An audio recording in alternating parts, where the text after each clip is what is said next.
If you are looking to learn more about virtual assistants, you are in the right place. I want to take the time today to go over the 10 most common questions that I get about virtual assistants. And if at the end you want to learn more and you want to master outsourcing and take your hiring to the next level, check out Outsource School. It's outsourceschool.com. You can book a call with my rockstar team, and I'll have more than that at the end.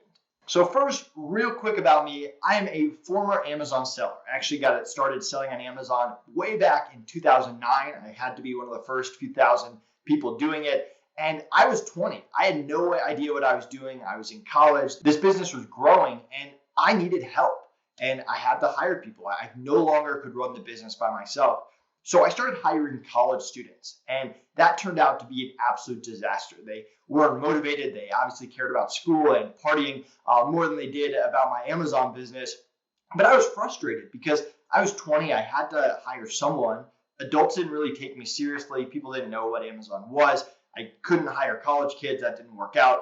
And a buddy of mine told me about virtual assistants, the Upworks, the Fivers of the world, and I saw this as a solution to a big problem I was having in my business. So I posted a job. I ran into a really great virtual assistant completely by luck. And I thought, man, this is easy. You post a job, someone shows up, it makes your life easier. But then I proceeded to make bad hire after bad hire after bad hire. And I quickly learned that there is a lot more you need to know about virtual assistants before you hire. And there are certain things you need to have in place to interview, onboard, train, and manage them after the fact. But before we go into any of that, I really want to make sure that we know the fundamentals of what you can and cannot do with virtual assistants and some of the basics of what you can expect. Because if you don't have the right expectations going into hiring, from my experience, you are going to waste a lot of time, money, and energy when you're hiring virtual assistants. So I spent years developing this hiring process, the process that I now teach at Outsource School. And once we got this process down, our Amazon business grew, and we had this incredibly talented group of virtual assistants and freelancers, and we started to offer them to other Amazon sellers that we ran into at conferences and networking events, and that led us to start another company called FreeUp, a platform that pre-vets virtual assistants and freelancers, matches them up with e-commerce sellers, although now it's expanded more than that, and we scaled this business from a $5,000 investment to 8 figures in 4 years with no office, no US employees, virtual assistants handling all parts of the business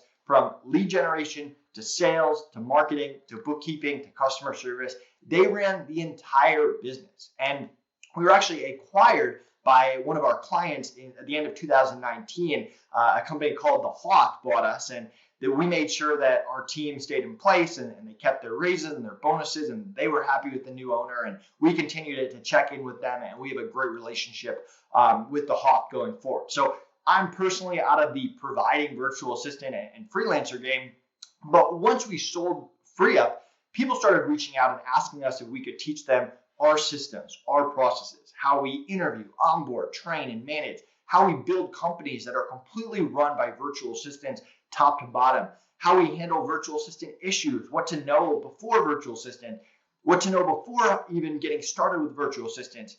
And that's when we built our new venture, Outsource School, to really give back to the entrepreneurial community. We give 3% of all sales to our favorite charity, Teach for the Philippines, that provides education to Filipino children.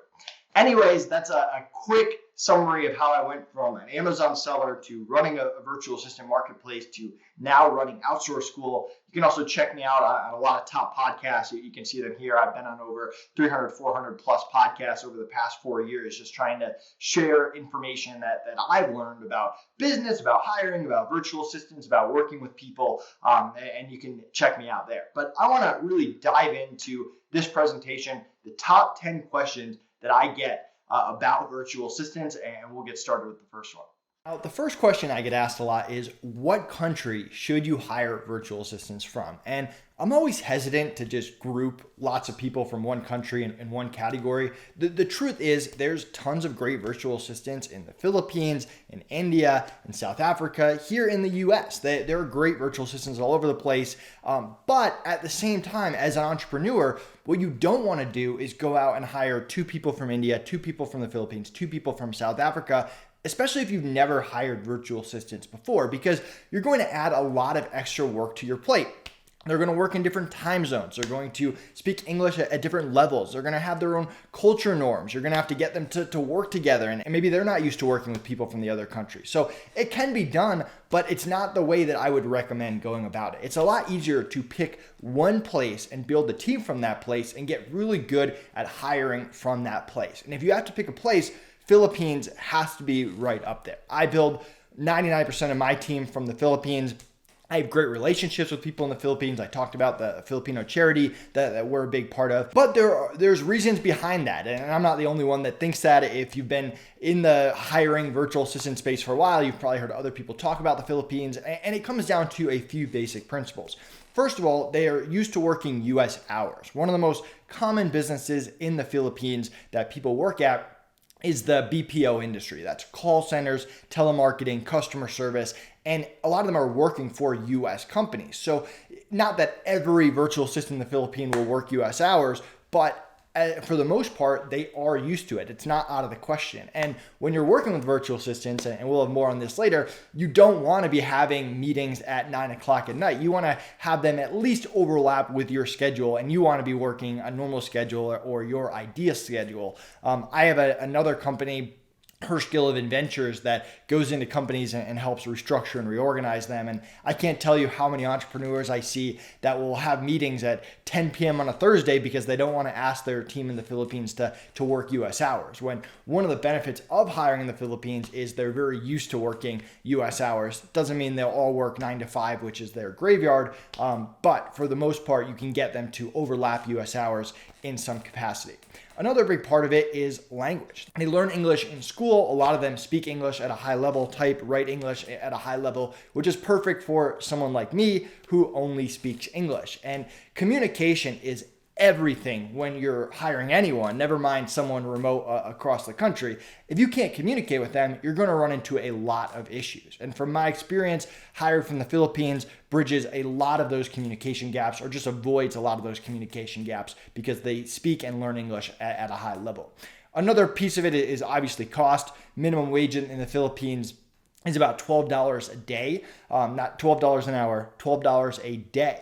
Now, that doesn't mean that you should treat people poorly and pay them poorly, but if you're paying virtual assistants $5 to $10 an hour, which we'll talk about in a bit, that's a really good payment for them. And you can reward them and give them bonuses and raises over time. I know when we sold Free Up, we had VAs making over $20 an hour. We took $500,000 from the sale and gave it to our team in the Philippines. So it doesn't mean that you don't have to pay them well, but the cost of living in the Philippines is a lot lower, and it doesn't take much to give them a better opportunity than they would get back at home. So we talked about speaking English at a high level. We talked about time zone. We talked about price.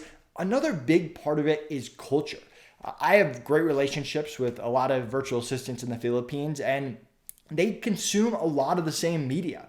They watch the same movies. They listen to the same music. They read a lot of the same books. They know what's going on in the US a lot of times. A lot of our culture translates over to there. Not everything, but a lot of it. And you might think, hey, does that really matter? But especially if you're selling US products or running a US business or have them interacting with US suppliers or people on your US team, it can make a huge difference. And we're all about building relationships with virtual assistants. When you have a lot of cultural things in common, that becomes a lot easier. One last thought about hiring from the Philippines.